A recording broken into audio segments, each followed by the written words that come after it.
แฟนบานทุกแขวงเลยเนาะเจ้าที่อยู่ภายในประเทศรวมถึงแฟนบานที่อยู่ต่างประเทศเช่นเดียวกันเนาะ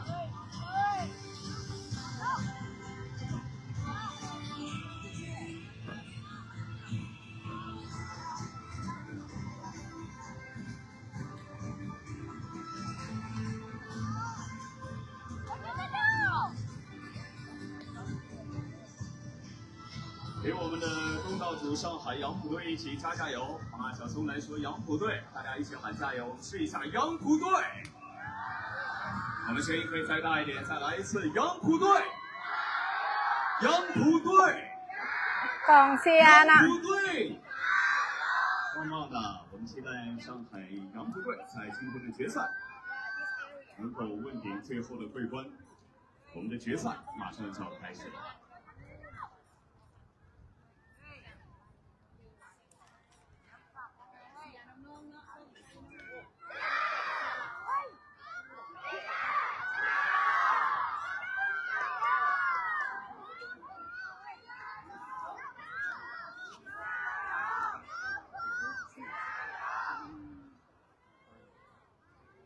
ใครกับพื้นที่เต็ม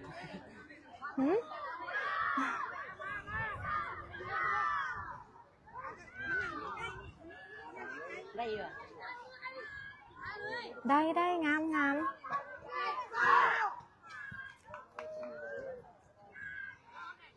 ถัดมาค่ะเขา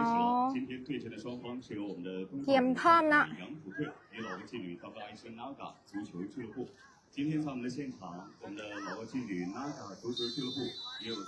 การแข่งขันได้เริ่มขึ้นแล้วเจ้าวิธีอย่างผู้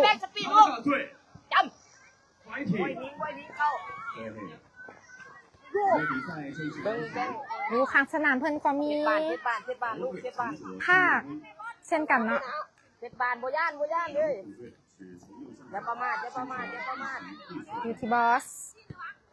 ไฮโรดสายฟ้า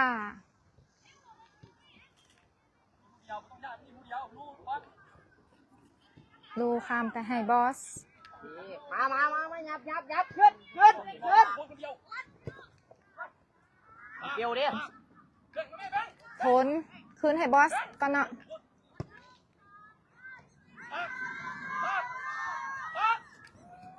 เดี๋ยวเคลื่อนสายฟ้าเคลื่อนทีคืนให้เป้ก่อนเนาะดูเยอะประมาณดูไม่เอาพวกเป็นยังแสบตา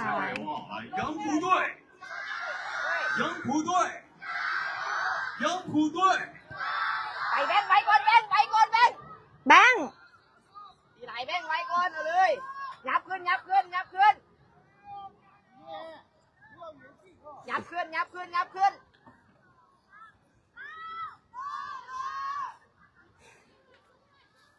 ด็กไหนดู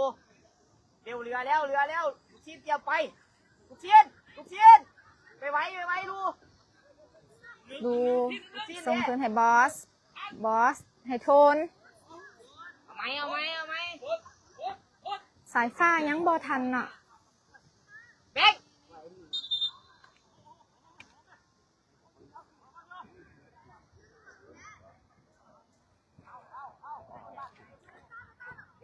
อยู่ที่ยางผู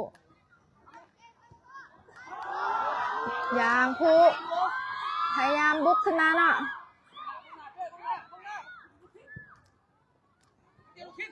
สายฟ้าทันหรือบอ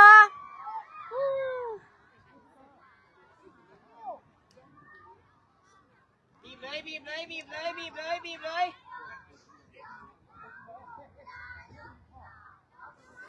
พอแล้วบอสไหลแล้วตามบอสข้างๆบอกเราอะจ้าโยเนาะเราสู้ๆ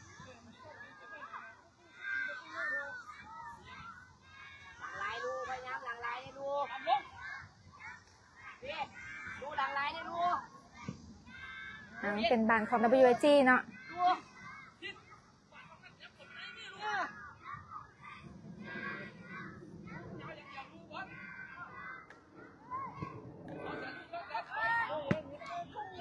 บอส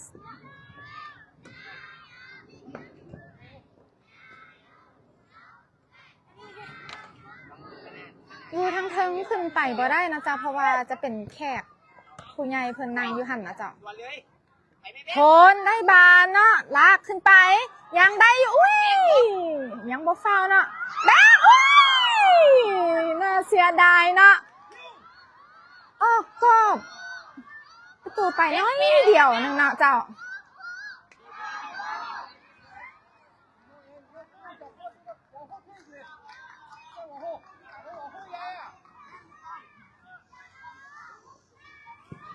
ยางผู้สูงเงาขึ้นมาเบอร์เก้าส่งให้เบอร์สี่เนาะ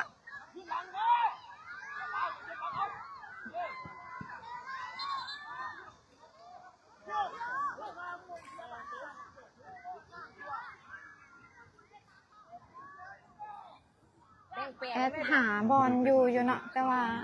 找出个机会，看看怎么来处理。 หลายแล้วเขาไม่ได้เข้ามาระวังเซอร์แรก บอลไทยบอลนี้ก่อนก็ได้เนาะ 后点，最后的杨浦加加油啊！杨浦队，杨浦队， บอส 杨浦队， โยนให้แบงค์ยังติดอย่างผูก บอกแม่ว่าคนเดียวหรือสองเอ้ยไปยับกบาลไปทุ่มนี่กบาลไปทุ่มนี่เอา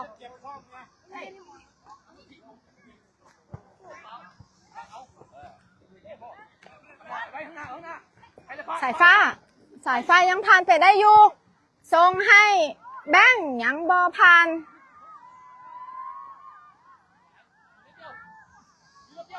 ลูจะเข้าไปลู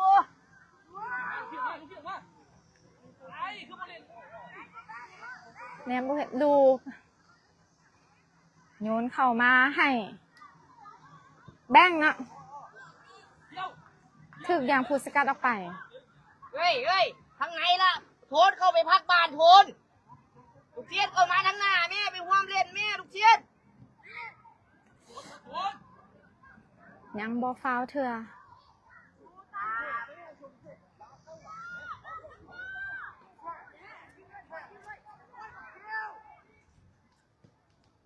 เป็นบานของยางผู เอาเลยเอาเลย แบงค์ทันบอ ให้แล้วลูก ยั เชี ง ยด บอทันเนาะ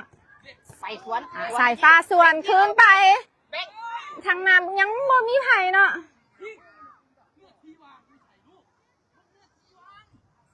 เฮ้ยเปล่าเด้อเปล่า สายฟ้ามองไห้เนาะอนุสัก ตัวนี้สนกี่ชัย สปีดขึ้นไปหนึ่งยังผ่านไปได้เยอะ เอาไหมลูกเอาไหมดีเฮ้ยเยี่ยม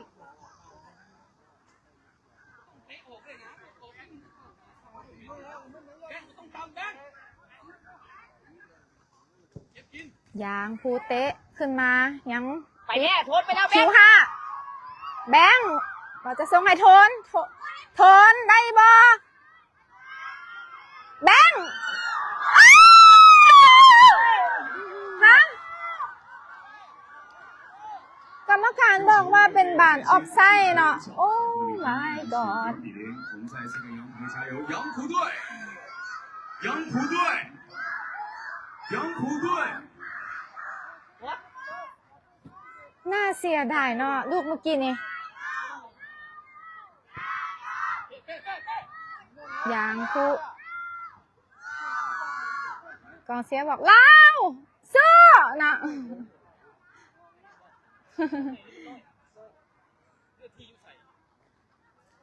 เอาไม่เนาะเชื่อว่าน้องๆเขาได้คืนมาแน่นอน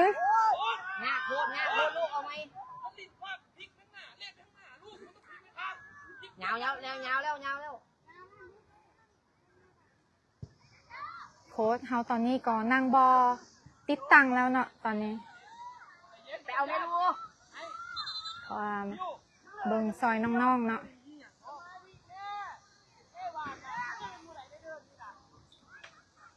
แบ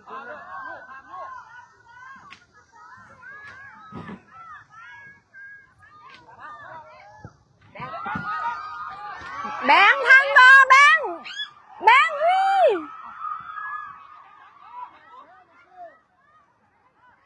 ยังพลิกได้อยู่อุ้ยติดอย่างผู้เบอร์เก้าส่วนคืนมากองหลังเขายังซอยกันได้เนาะถือว่าดุเดือดตั้งแต่เริ่มต้นเลยนะเจ้า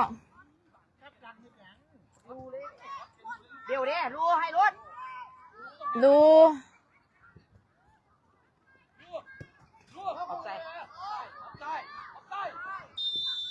เล่นเป้ตั้งวันเล่นเบี้ยวย่างเดียวเบี้ยวเล่นหน้าเป้ยับขึ้นอนุสักดิ์ส่งให้แบงค์ยังติดยังผู้เบอร์สาวส่วนคืนมาอนุสักดิ์บังเอาเนาะแบงค์อย่าเลือกตัดไหนฝากก้นก็ได้ฝากแล้วซิ่งเอาที่เบอร์6อยู่ที่บอสไปแล้วทนไปนะทนไปไม่ทนสายฟ้ายังติดยังผู้เบอร์11นะป่าลูกชิ้นลูกเลยระวังฟาวลูกชิ้นระวังฟาวสกอร์ตอนนี้0-0เจ้าเดี๋ยวไปเขียวพักมาเขียวกรรมการเป่าว่าโยนฟาวเนาะ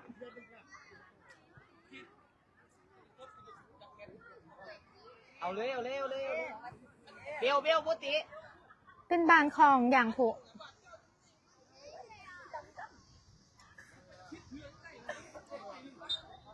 ขอขอบใจ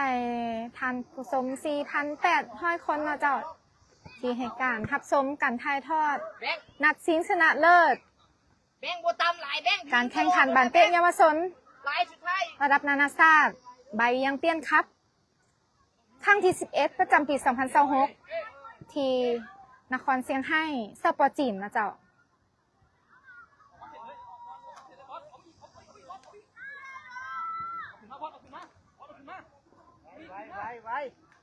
บอสส่งให้แบงค์กับโทนยังได้บอหาจังหวะอยู่เนาะ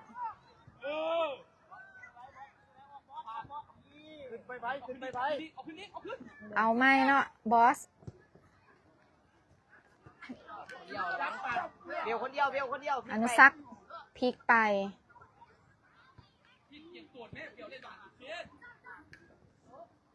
เบอร์11นี่แมนจับสายฟ้าเลยเนาะ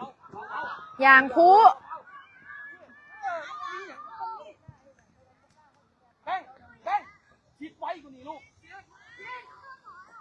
เป้หาลูกสิ้นเนาะหรือน้องสายฟ้าแล้วเบอร์7เฮาหยังบ่ทันเนาะพร้อมเล่นแน่พร้อมเล่นแน่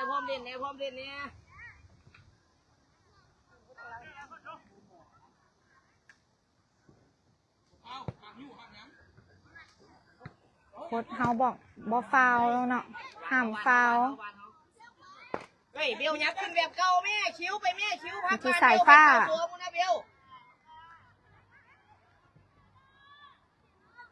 อยู่ที่เบอร์20ของอย่างผู้เบลหลอกมันเบลอนุสักดิ์เคลียร์ขึ้นหลังให้แบงค์คิว5กลับมาทีอนุสักดิ์แบงค์ดู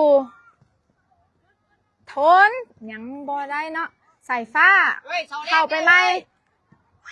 แบงค์บอสตั้งไหมให้ดูคืนให้เป้เนาะบอสเจ้ายุทธเทิงเพิ่นอันบ่ให้ขึ้นไปแล้วนะเจ้าเพิ่นให้ทีมงานเขาอยู่ได้แต่ทั้งลุมเนาะตอนนี้ทนเปลี่ยนไปบอสส่งให้อนุสักดิ์ทนคิว5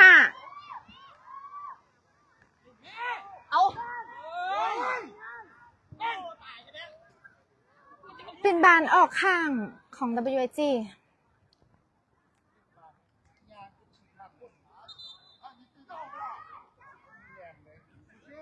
อนุสักษ์โยนเข้ามาให้แบงค์ทรงให้สายฟ้า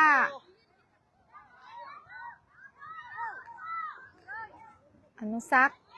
ยังหลอกได้อยู่ทรงให้คิวห่า เบล เป็นบานเฝ้าของยางผูมาเบิงมาลุ้นน้ำกันเนาะลูกนี่อนุสักษ์จะทรงให้มูซ้ำได้หรือบอ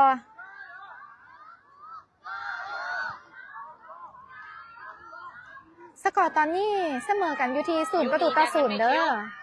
แอดขอแห่งเสียงแห่งใจจากผู้ชมทางบ้านเลยนะเจ้าอนุสักษ์ส่งเข้าไปว่าจะเข้ามือผู้รักษาประตูเนาะถ้าเข้าไปเมื่อกี้นี่ถือว่างามหลายเลยลูกเมื่อกี้นี่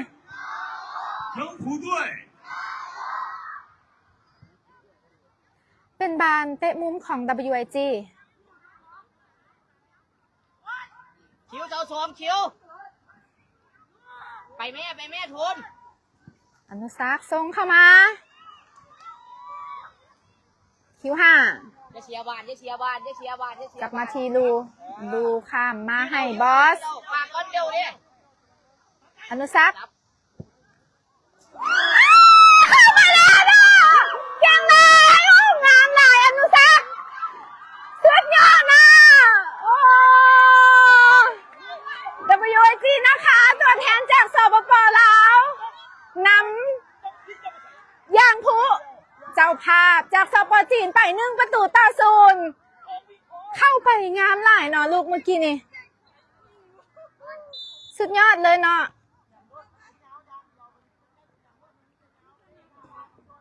เอาแบงตามแบง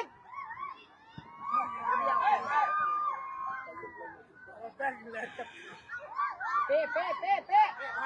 ป้บุญมีประโยชน์เป้ส่งให้บอส แบงมาแล้ว มันหลายเนาะนัดนี่สมมาเป็นนัดชิงชนะเลิศเนาะเพื่อค้นหาที่สุดของแซมเนาะ คิวเลียนเข้ามาไหนก็ได้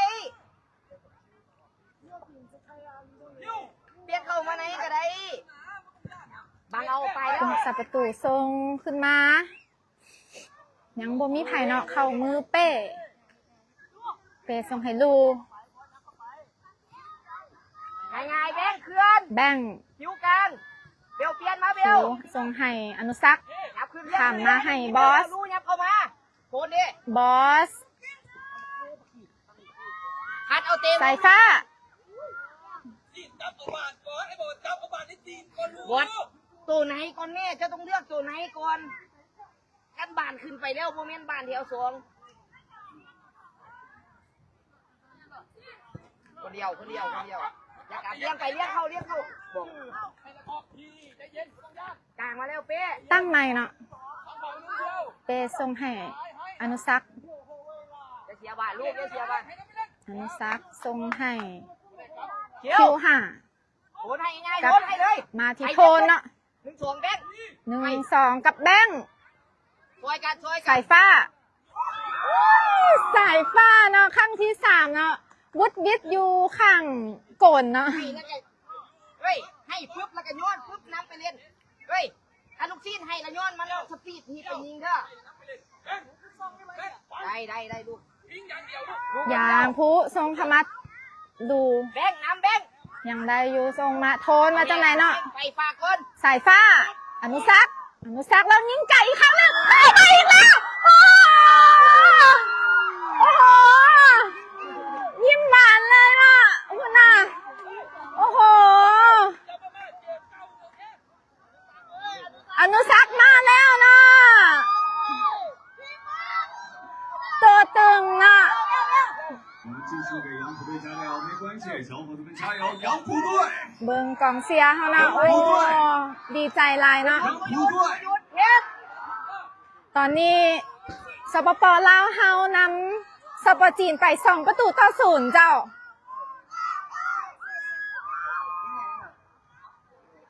กองเสียเฮาก็เสียมวนเนาะอยู่เฮิงคือคืนหลายสายฟ้ามีโอกาสได้แล้วอุ้ย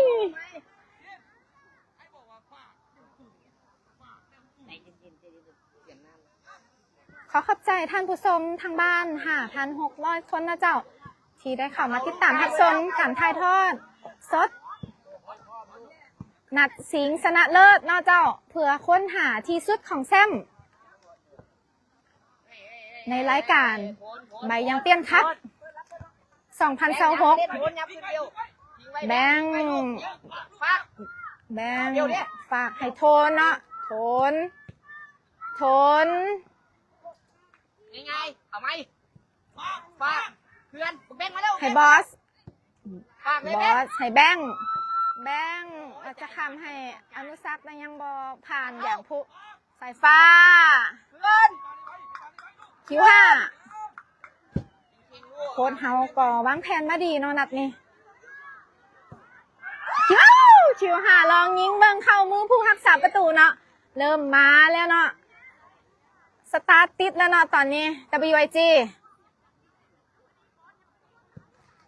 ซาลูกซาไกลแล้วสายฟ้าเป็น บานฟาวของ WIG เอากำแพงแบงบุปมาศนัดนี้มันถ่ายพลาดคือเสียดายเนาะเจ้าเพราะว่าเป็นนาทีดุเดือดสมศักดิ์ศรีคนอยู่ใส่บอสอีหลีเลยบอสที่มายืนอย่างคนอยู่ใส่ลูกไว้อีกเปิดแล้วอย่างผู้เบอร์เซายิงเข้าไปออกหลังไปเนาะให้แล้วก็ยืดเปิดหน้าแลนเข้าใจว่าเป็นบ้านโนกลางโทนแล้วเข้าอนุสักษ์บอส1-2กับอนุสักษ์เนาะหลอกบานได้งามหลายส่งสัญญาณให้มูดูไปให้คิวห้าแบงได้บ่แบงโอ้ทนยังบ่พันยังผู้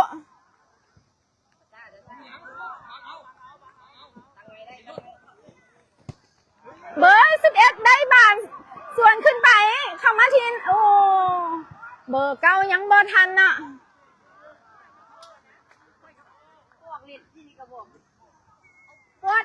พวกว่าเล่น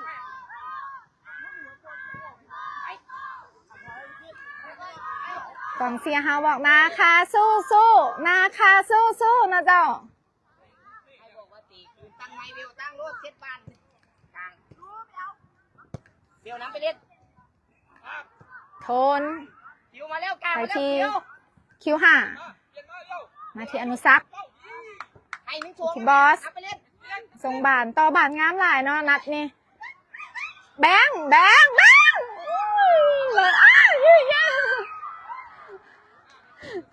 น่าเสียดายเนาะกองเสียอยู่ข้างๆแอดนี่ก็เสียดายแทนเนาะเมื่อกี้นี่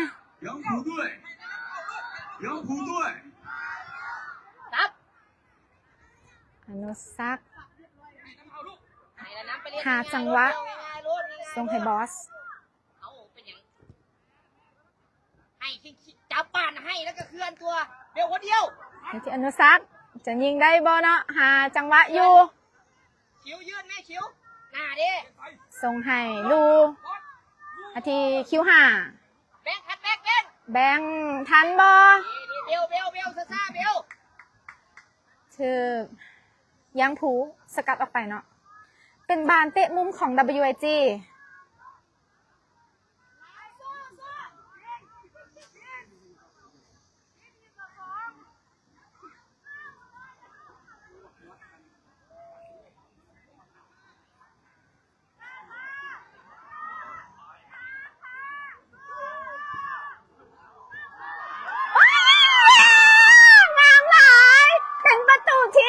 ของ WIG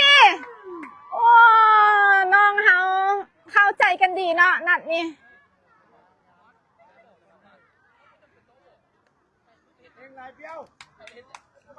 เฮ้ยคอยต้องการจับบานแล้วให้เล่นๆเพื่อนเฮ้ยจับแล้วเพื่อนจับแล้วเพื่อนฝากเบลหลายๆฝากบานนะจับแล้วเพื่อนให้เบลได้เล่นบานหลายๆบานกลางนะชายเขาจะได้บานนะ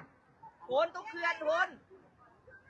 ตอนนี้เจ้าภาพกดดันแล้วเนาะพอถึก WIG เฮาน้ำไป3-0แล้ว เพื่อนเร็วเพื่อน WIG อนุสักษ์ได้เข้าไปไหมเลี้ยงมาเกือบเป็นประตูที่4เนาะบอเป็นยังเนาะวันนี้เพิ่นยิงได้งามหลายเนาะ2 ลูก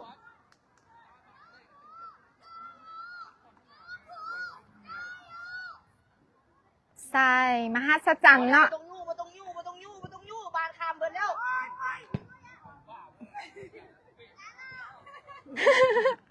โอ้ยดูดีเดี๋ยวยังไง ดู ไปไม่ทุน อนุสักษ์เชิญยังถึงยังผู้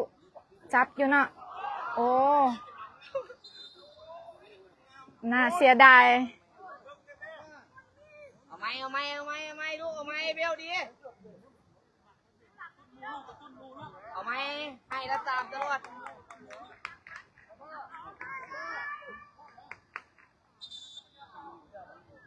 เป็นบานคลองยางผู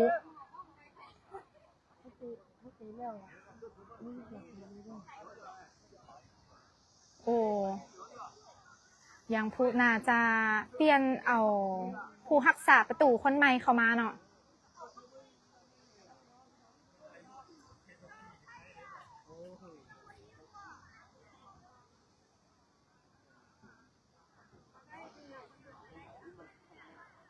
กองเชียร์เพิ่นตอนนี้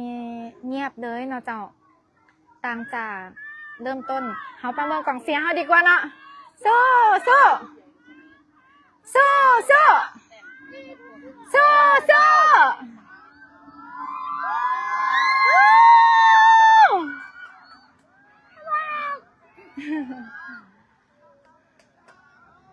มวนหลายเนาะนัดนี้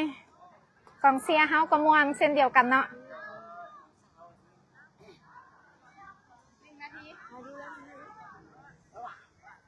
น้องๆเฮาแนมไปบอกดีใจว่าเห็นผู้สาวมาหลายเนาะ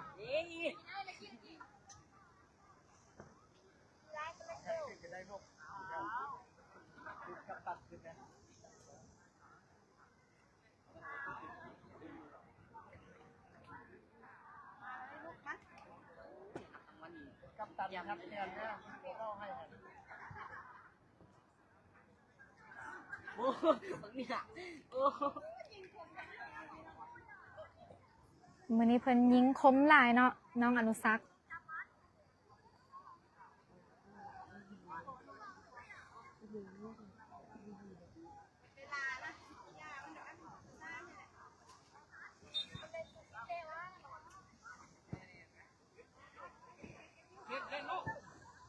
ผู้ที่จะล่างถ้วยนำเบิ้งไปน้ำก็มีเนาะแม่นเป็นนาทีพลาดบ่ได้เลยนะเจ้าบอสโทนพลิกไปได้เนาะยังติดยางพุอนุสักษ์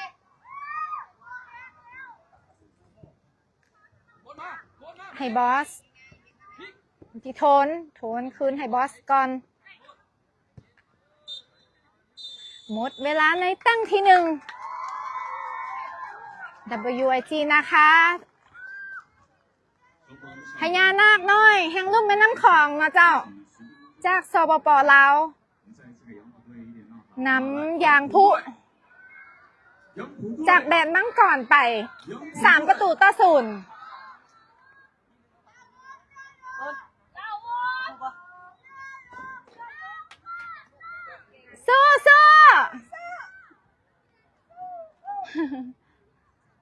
มาเบิ่งว่าโค้ชใหญ่เฮากับโค้ชเสือเฮาวางเกมมาดีเลยเนาะเพื่อหับกับทีมจากเจ้าภาพ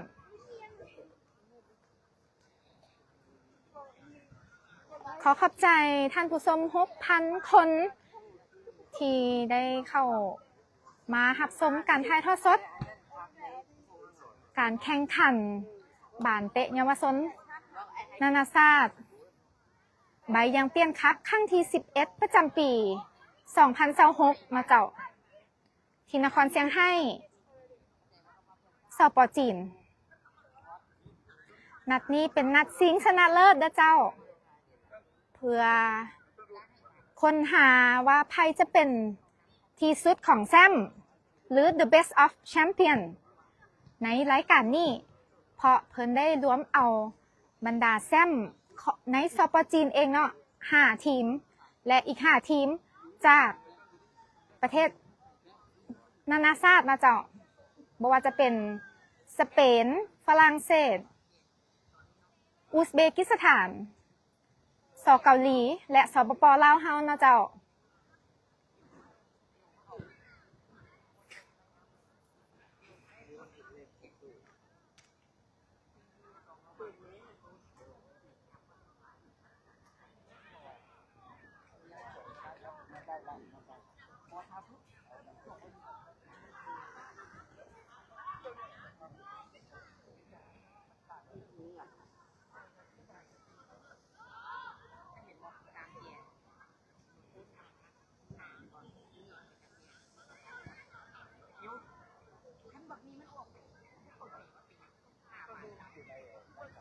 แอดคอแสดงความขอบใจมายังการนำภาครัฐนะเจ้าที่ได้ให้การสนับสนุนทางด้านต่างๆนะเจ้าบอกว่าจะเป็นทางด้านเอกสารหรือการแลนวีซ่านะเจ้าให้น้องๆได้มาแข่งขันพร้อมกันนั้นยังได้ส่งกำลังใจเนาะมาให้ท่านประธานเวียงไซวิไลกุลโดยตลอดเลยนะเจ้าขอขอบใจเวกเตอร์สโตร์นะเจ้าที่ให้การสนับสนุนเสื้อผ้ากีฬางามๆให้น้องๆได้ใส่เพื่อสร้างความมั่นใจในทุกการแข่งขันขอขอบใจเดินล่างสร้างสเตเดียมที่ให้น้องๆได้ฝึกซ้อมก้าวเกี่ยมการแข่งขันด้วยดีตลอดมาขอขอบใจนมโฟมอสที่ให้การสนับสนุนนม50 แกตต่อเดือนให้น้องๆได้ดื่มหลังจากซ้อมแล้วนะเจ้าขอขอบใจซิมขอขอบใจโบตี้นะเจ้าที่ได้สนับสนุนอีซิมให้กับสโมสรวิไลกุลนะคะเฮาเนาะให้เดินทางมาแข่งขันในครั้งนี้เฮาได้ใช้อินเทอร์เน็ตนี่เนาะไลฟ์สดก็ถือว่าสัญญาณดีบ่มีสะดุดเลยเนาะเจ้าผู้ใดมีแผนจะไปเที่ยวต่างประเทศนะเจ้าสามารถติดต่อหาเพิ่นได้เลยเพจของเพิ่นมัน VOLTEY เด้อเจ้า VOLT อีซิมมันเป็นซิมอิเล็กทรอนิกส์นะเจ้าสแกน QR เข้าในโทรศัพท์เนาะที่ห้องหับหลังจากสแกนแล้วโดยต้องลืมการติดตั้งก็ง่ายเนาะเดินทางก็สะดวกสบายเราได้เจ้าเราเขาได้30เด้อขอขอบใจมิสเตอร์บ๊อบแฮนสันนะเจ้าและมาดามสวนพร้อมด้วยครอบครัวที่ให้การสนับสนุนปียนต์ไปกับเวียงจันทน์เซี่ยงไฮ้เวียงจันทน์เป็นจำนวนเงิน 10,000 ยูโรให้กับทัพนักกีฬา U11 เฮาได้มาแข่งขันในครั้งนี้รวมทั้งหมด2คนนะเจ้าขอขอบใจหลาย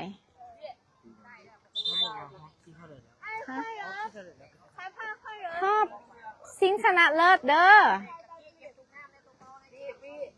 ตอนนี้ WIG เฮานำเจ้าภาพไป3-0เจ้าการชนะในครั้งนี้บ่เพียงแต่เป็นการค้นหาที่สุดของแชมป์เท่านั้นนะเจ้าแต่ยังเป็นการย้ำเตือนให้ชาวโลกได้ฮู้ว่าเด็กน้อยลาวเฮาหรือเยาวชนลาวเฮามีความสามารถและเก่งเทียบเท่ากับช สากลเลยนะเจ้าแฮดเบ้าไปก็ตื่นเต้นไปเนาะเพราะว่าภูมิใจกับน้องๆเนาะ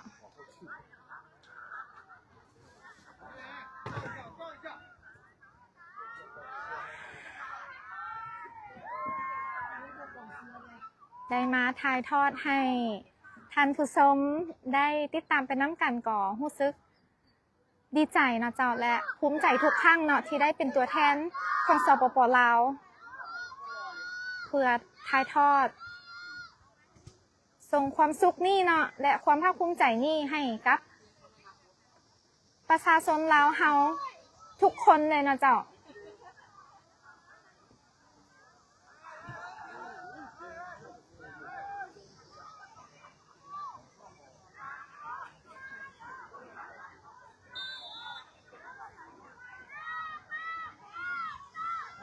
อนุสักแนนเบิ่งน่าจะยิงไก่เบิ่งเนาะยิงเข้าเข้ามือผู้รักษาประตูเพิ่นเปลี่ยนคนใหม่แล้วเนาะยางผู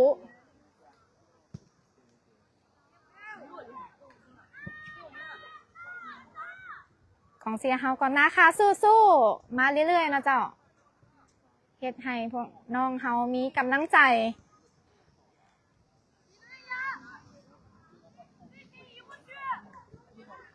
ดูย้อนเลยเบลมาแล้วเจงไปที่แบ่งให้อนุสักซาซาเบลโดนน้ำมันเนี่ยติดยางผูยังบ่ได้เถื่อเนาะเจ็ดบาน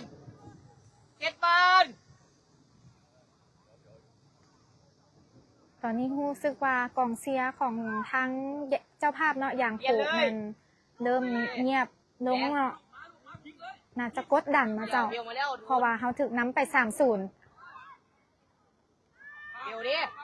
เขาน้ำข้าเจ้าเนาะเจ้า3-0แบงจบได้บอแบงหาจังหวะเข้ามือผู้รักษาประตู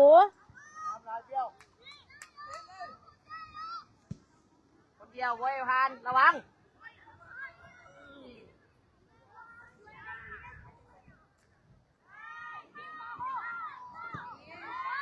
ซาลูซามาเลยคิว5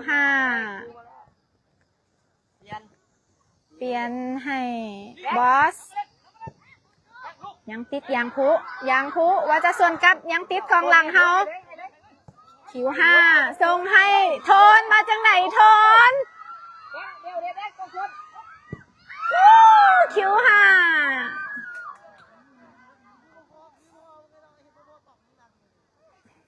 เขาต้องเอิ้นอย่างเนาะเมื่อกี้นี้ก็แลดออกไปสิวะ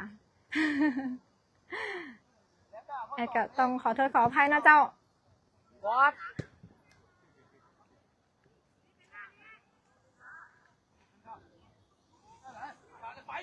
โคฟี่ลากขึ้นมาส่งให้แบงมาที่อนุสักพลิกมาให้โทนส่งให้แบงยังเป็นบานฟาวเนาะ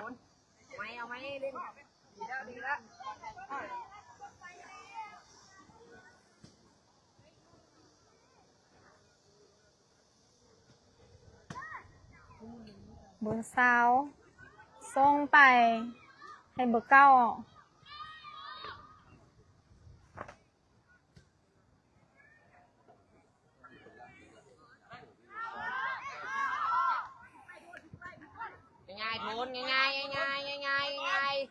ที่รูโอ้เข้าใจเนาะเพิ่นเอิ้นลูกสแลตนะเจ้าเดี๋ยวแอดจะจดไว้เนาะเพราะว่าบ่ฮู้ภาษาบ้านปานใดเนาะ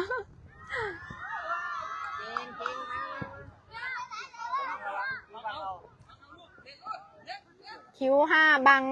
ได้บ่ยังได้อยู่โทนเบอร์22ญาติไปได้เนาะยังบ่ฟาวใครแดโคฟี่อนุสัก1-2น้ำกันโคฟี่แบง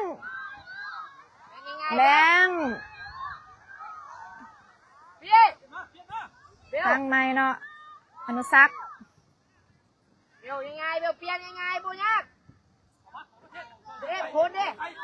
ดูให้โทนเนาะโอ้ยคิวห้าอนุสักษ์ยิงอีกเข่ามือผู้รักษาประตู ตามไปเรียงเลยมันต้องจง มีโอกาสแล้วมันน้องๆเฮามันพยายามเฮ็ดจบสกอร์ให้ได้เนาะ ไปเลยโทนไปก่อนที่เขาไหนเลย เบอร์หกโทนยังได้อยู่โทนถึกเบอร์หก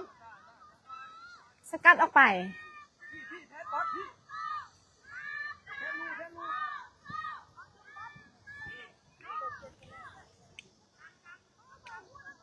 มือนี้อากาศเป็นใจเนาะ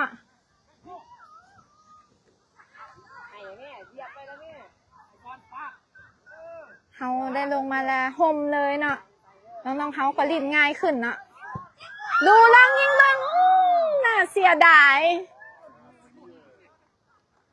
ลูกกดลูกเอาไว้ดี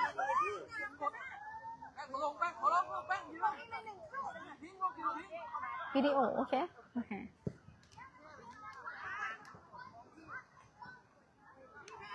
ยังไงบอส บอส บอสยังไง โทน ให้เลย คืนให้บอสไปโคฟี่ โทน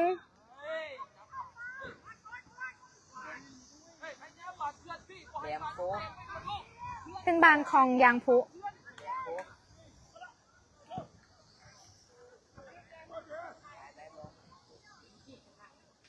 โทนได้บ้านว่าจะสวนกลับยังบอพันเบอร์22ดูเบอร์9เนาะเฮากองหลังเฮายังเหนียวแน่นเนาะแบงชายบานน้ำเนาะ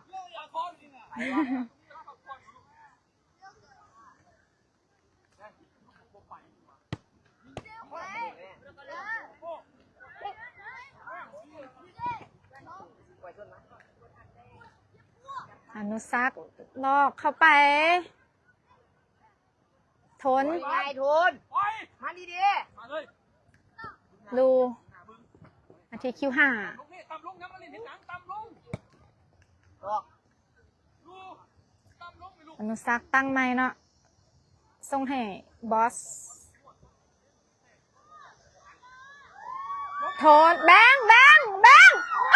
เป็นประตูทีสี่ของ WG โดยการยิงของน้องแบงเนาะเก่งหลายเนาะ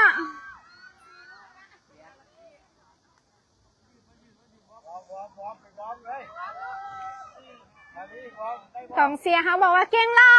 ย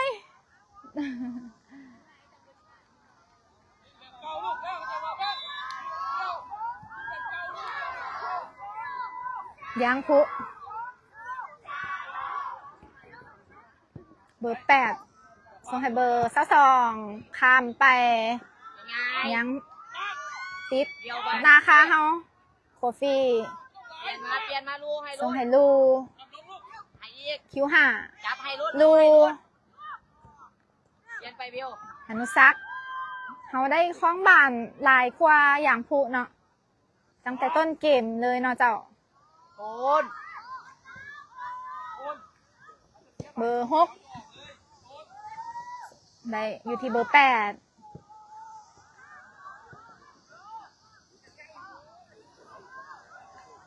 เบอร์10อย่างพุทึกนะคะเฮากันออกไปเนาะ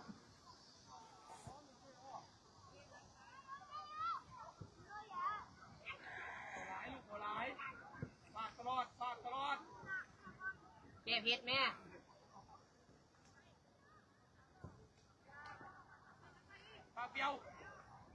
ยูทีบอสอนุสักษ์ โทน ทีมเวิร์กเฮาได้ดีเนาะทน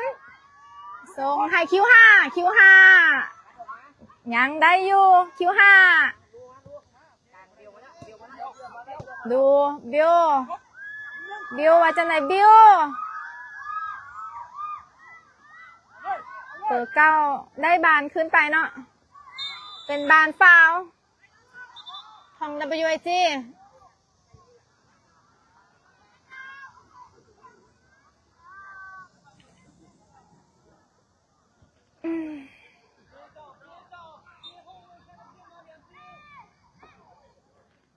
แอดปวดหลังมาตอนนี้ ตั้งแต่มาถือว่ายืนจับกล้องนี่หลายชั่วโมงแล้วเจ้าเพื่ออยากสร้างผลงานเนาะให้มีภาพและเก็บบรรยากาศให้ได้หลายที่สุดเพื่อให้แฟนบ้านเขาได้ติดตามอนุสักษ์ทนจบได้บ่อุ้ย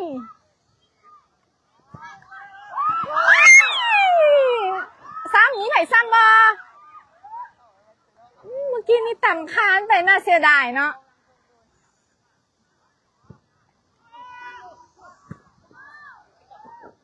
รู้สกัดไม่ได้เนาะ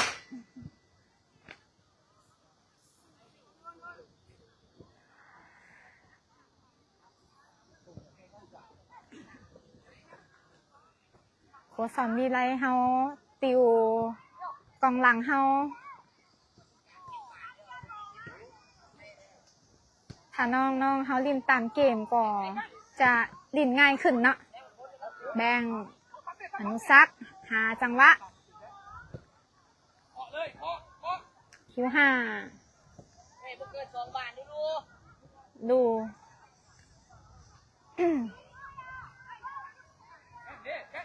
บอสผมมาให้แบงฟีทันอยู่ฟี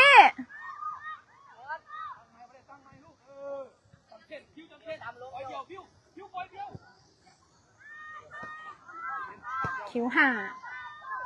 กลับมาที่อนุสักษ์ข้ามไปให้บอสออกข้างไปเนาะสกอร์ตอนนี้ WIG นะคะหรือสปป.ลาวเฮานำสปป.จีนเจ้าภาพไป4-0เด้อไม่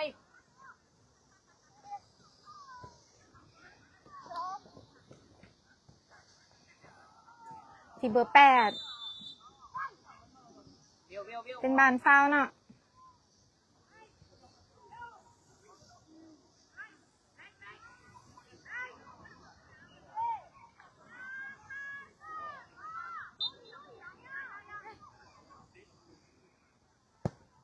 เบอร์6ส่งเข้าไป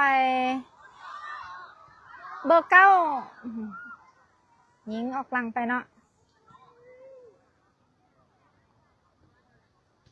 ขอขอบใจทุกๆกำลังใจที่ส่งเข้ามาให้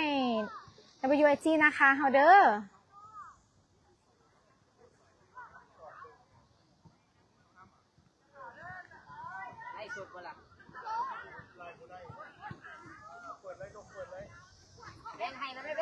แบง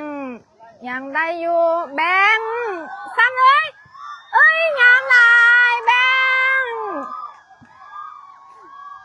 สปป.ลาวนำสปป.จีนไป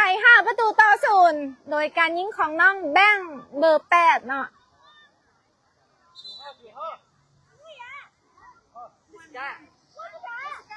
น้องๆเฮามื้อนี้มันถือว่าลิ้นได้ดีเลยเนาะ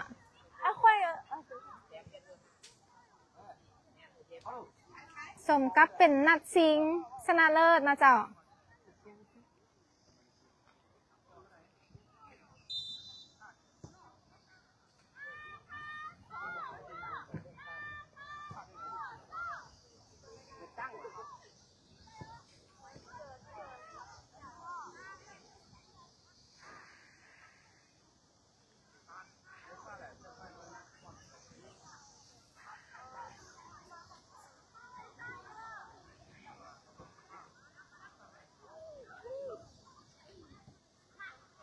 คิวห้า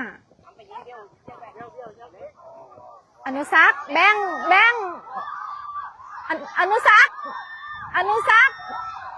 โอ้ยงามหลายเสียดขึ้นไปนะเข้าประตูไป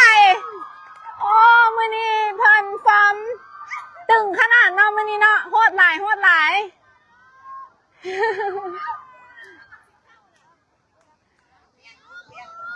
WAG นะคะ ตัวแทนสปปลาวนำเจ้าภาพยางพุสปจีนไปที่6-0แบงแบงคิวบอส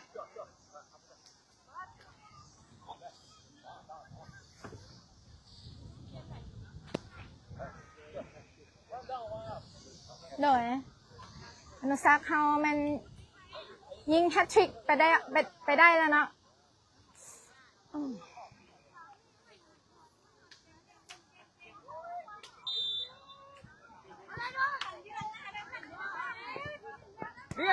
8 โฟกัสได้เปลี่ยนเอาตัวสำรองเฮาลงลิ้นน้ำเนาะ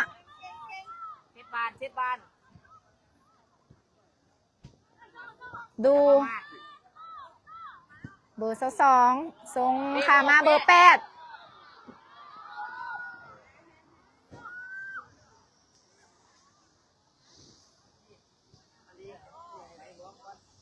ลูกเมื่อกี้นี้เข้าไปงามหลายเนาะอนุสัก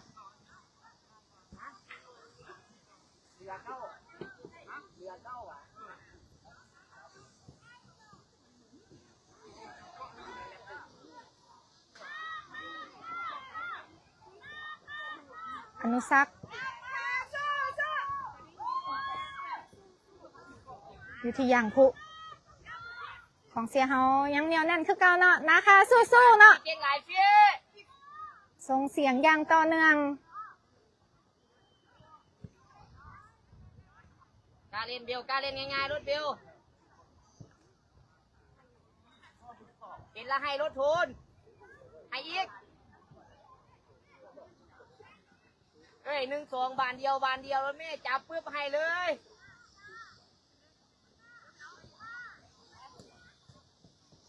นะคะเฮายังคล้องบ้านได้อยู่เนาะส่งให้เบียร์มาทีโทนโฟกัสโทนมันแม่แหลม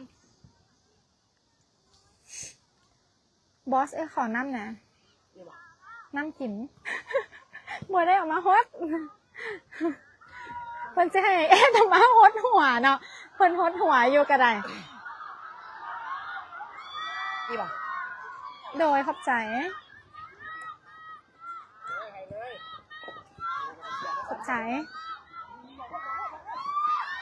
อนุสักหลอกบานได้งามลายเนาะ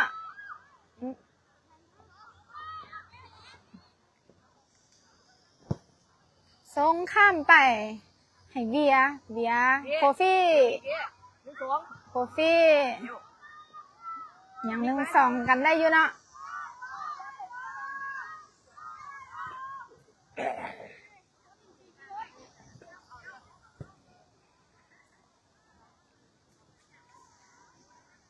เบียร์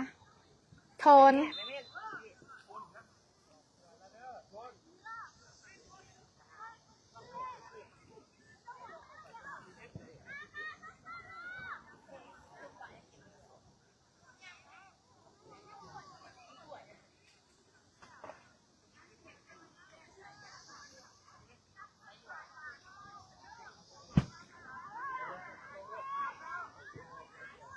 อนุสัก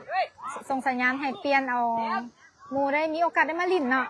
เพิ่นสมมาเป็นกัปตันเนาะอยากให้ทุกคนได้มีโอกาสแหลมบ่มีไผซ้ำเนาะโทนได้คืนมาโทนหาจังหวะโทนเกือบเป็นประตูเนาะ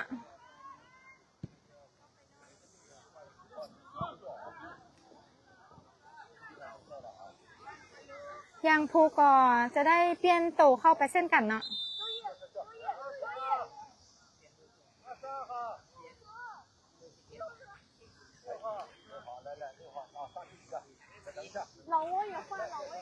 ลักกี้ได้ลงแล้วเด้อคนละคนกับเตรียมพ่อมาดีเนาะ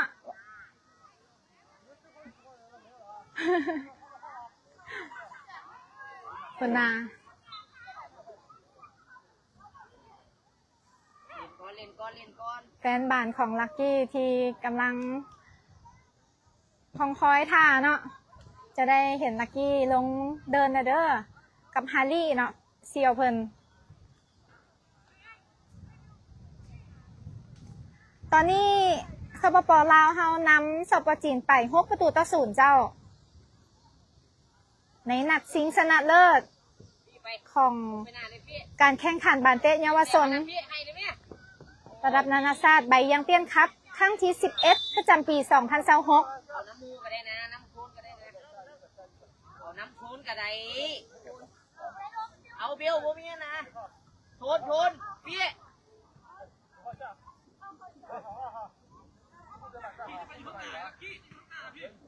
เปลี่ยนโทนเข้ามาให้ลักกี้เข้าไปเนาะ อีเบิ้งเขาเฮ็ดหยัง ลักกี้สู้ เล่นแล้วเดี๋ยวเขาบ่ออกเดินเดี๋ยวเขาล่ะ ๆถ่ายก็ได้เอาโทรศัพท์ถ่ายวิดีโอให้ในบอสก็ได้ ใครลักกี้ โดยถ่ายทุกคนคูณ2หรือคูณ4เด้อ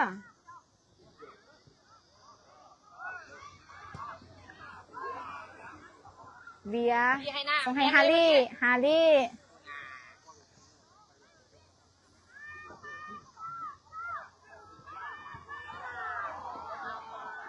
เก่งหลายเนาะอนุสักษ์ไปซอยสกัดบันได้เนาะ ฮาร์รี่ช่วยเฮ็ดหยังเควานนะ เซียวเพิ่นเนาะเป้บอกว่าสุดยอดเนาะ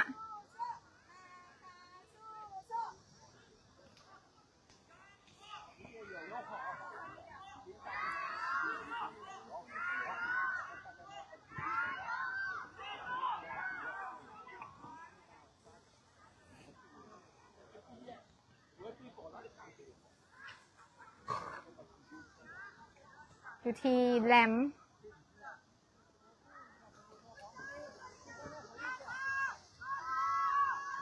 อนุสักษ์ยัง1-2กันเนาะ เฮ็ดบานเดียวอย่าโลกหลายตั้งไมค์โฟกัส โอกาสตั้งไม่ให้เวียดู ไปแม่พอดีไปหน้าลูก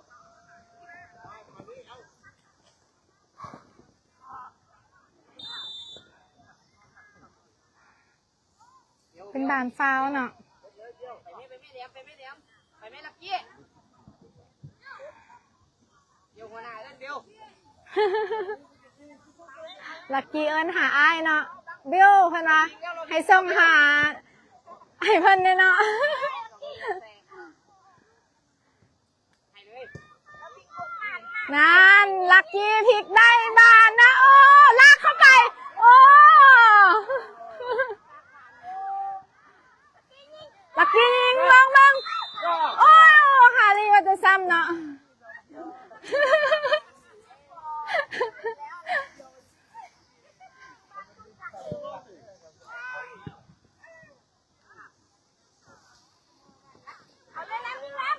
แหลม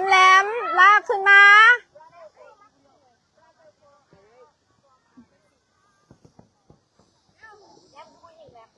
อนุสักษ์ส่งให้แหลมยังผ่านไปได้อยู่ติดยางพุ เบียร์การเล่นเบียร์โฟกัสยามโมบานโฟกัส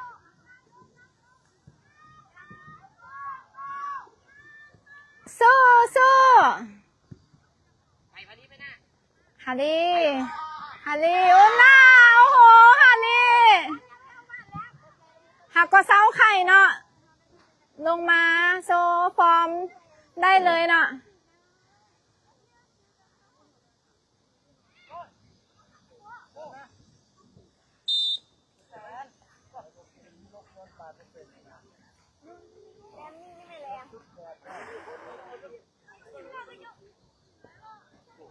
อยู่ที่ยางพุ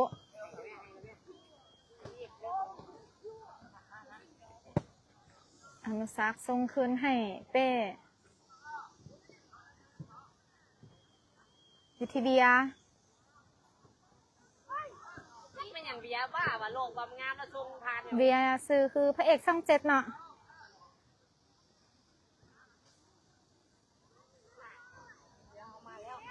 เวียแหลม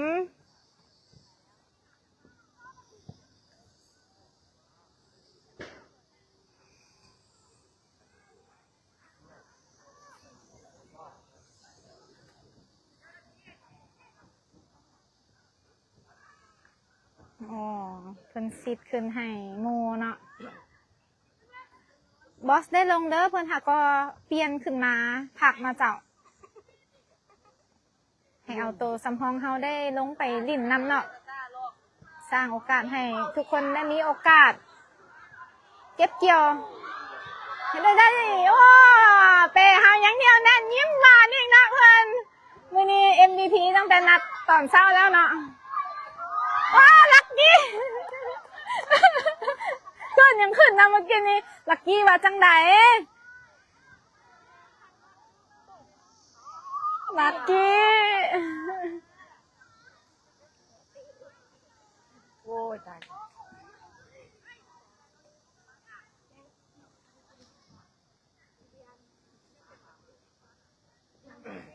ตอนนี้ WG นะคะเฮานำสปอร์จีนไป6-0นะเจ้า ไปเลยนะสม ดีลักกี้ส่งให้แหลมเนาะถึกอย่างผู้สกัดไป เร็วดิโกดิ โฟกัส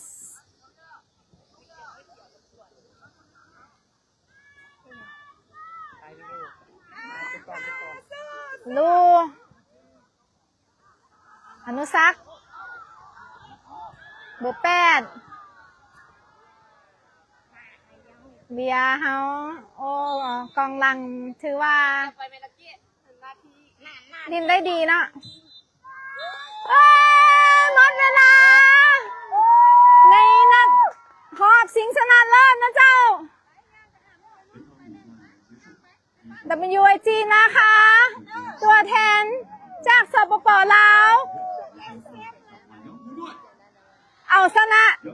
ทีมยางพุจากสปป.จีนไป6-0 สามารถญาติได้อันดับที่ 1 ของรายการใบยังเตี้ยนคัพ 2026 เป็นที่สุดของแชมป์นะเจ้า The best of champion WIG 拿法足球โอ้เขากวดไป这一次比赛的最佳3รางวัลนะเจ้า 邀请他来到我们的舞台上，好吗？最佳射手，我们拉嘎队的2号球员，让他出在哪里？好，OK，我们继续来宣布。 โค้ดดีเด่นเป็นของโค้ดต้นจากกินน้อยสมศรีเนาะ 老挝队的10号队员， โค้ชเสือของเขา 问鼎最佳球员， อย่าปัด 同 ห 样 น้า 恭喜老挝队的总教练问鼎最 แต่ 佳 ว่า 教 ภูมิ 练， ใจหลายนะ 说 โอ้ 声给 ไป 他们，恭喜你们！接下来让我们有请东方 best player เนาะเป็นของน้องอนุสักษ์วิไลกุล 来到我们的舞台上为他们 ส่วน 颁 top 奖。有请 scorer นะเจ้า หรือ MVP เป็นของน้องอาโทนเซอามาด 我们看到有更多优秀的国际的青少年队伍来到我们的百慕电杯，更加彰显而完善的赛事奖励，更加凸显出了我们比赛的专业度。别让我们一起来回应留言，好吗？来， โอเค ให้เห็นตัวหนัง 大 สือ 家的掌声在哪里？送给他们 ，Congratulations！ ขอแสดงความยินดีนำนะเจ้า 可以了吗？好嘞，再次感谢领导，谢谢。 ก็จะว่าอาวุธเลยว่ะเฮ้ยกระเจ้าเนี่ยจะอาวุธเล่นเราพี่ก็ลงนอนนะคะ ส่วน เดี๋ยวเร็ว นะครับดีเด่นกลายเป็นของทีมอีเลเว่นนะ 真欢迎他们！今天我们在现场，拉嘎队的亲友团啦啦队也一直在不遗余力的在我们的江湾体育场为他们的孩子加油助威。我们在国际交流赛的比赛过程当中，也见证着来自不同大洲、不同国家青少年足球发展的整个历程。OK。接下来，让我们有请上海市杨浦区委书记薛侃以及老挝驻沪总领事韦达曼、肖文空两位领导来到我们的舞台上，为冠军颁奖。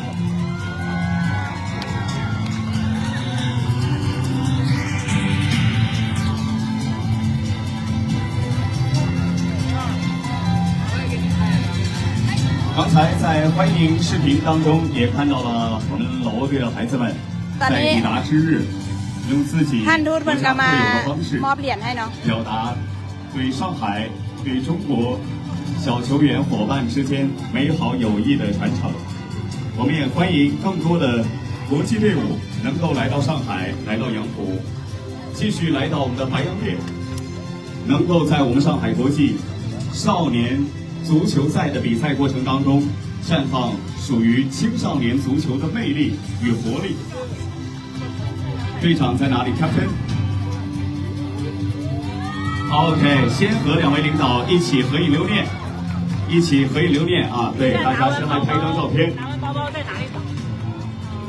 好，接下来属于你们的捧杯时刻。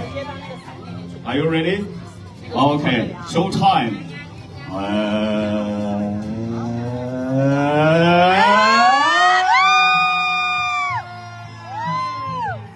再一次把掌声送给他们，恭喜他大队获得2026第11届白洋淀杯上海国际少年足球赛的冠军。再一次把掌声。 ดีใจน้ำน้องดีใจน้ำน้อง 当然也非常感谢两位领导今天特别莅临我们的现场，共同与我们来见证了冠军时刻。谢谢两位领导，谢谢。再一次这里祝贺所有的获奖队伍以及获奖队员，至此2026第11届白洋淀杯国际少年足球赛正式落下帷幕。请各位领导和所有的参赛队员共同合影留念，让我们共同期待更加精彩的2027。我们请台下的诸位小队员来到我们的舞台上。 当我们站好位置之后，烦请诸位领导移步到我们的台前，和我们的孩子们共同完成这个夏天最难忘的一张合影。我们把音乐推得响一点啊，谢谢。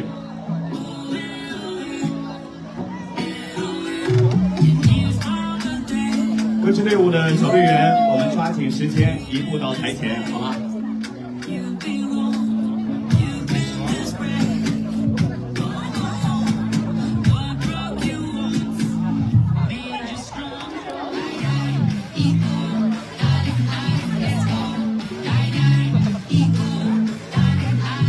我们第一排的蹲下，好吧？第一排的蹲下，坐在台阶上也没问题。第二排的我们往前一步一点，第二排绿色衣服的往前一步一点，对。第二排往这边来一点，往这边来一点，哎，好。第三排的也稍微屈一点，好吧？第三排的也稍微屈一点身体。 把这个往下放一放啊！